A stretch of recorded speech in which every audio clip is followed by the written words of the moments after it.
Living here in sunny side Dubai, I had some pretty interesting, conversations with, wealthy folk from, well, both locals and, expats. And, I noticed something really fascinating. So, there's this, group of, these young kids, rich kids, let's put it that way. You know, uh, I got the pleasure to meet them. And I noticed something. They have this unique respect for their fathers, their dads, that you don't see anywhere else.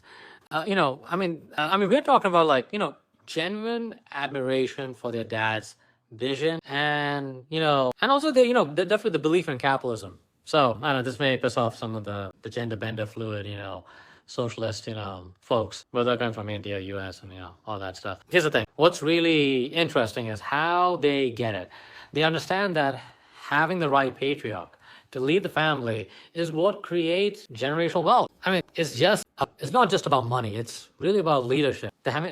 Now compare this to some people, obviously. I've come across folks, they want to show off their cars, their Rolly or Rolex or whatever, and, schmoozy, high executive titles. That's completely such a different world from someone who actually built a business from scratch and also led their family with purpose. Now, these patriarchs, they provide the vision, the mission, and purpose. Thanks to their hard work, their kids, I mean, these kids who I met, they are carrying, they can carry forward the legacy, the family's legacy, instead of, chasing, paychecks, living paycheck to paycheck. I mean, they're able to secure their wealth, the power, and influence that can actually last within their lifetime or maybe even more if they play their cards right. So at the end of the day, it's really a simple form. Strong families led by decisive patriarchs operating within capitalism. It's not about privilege. It's about building something that lasts.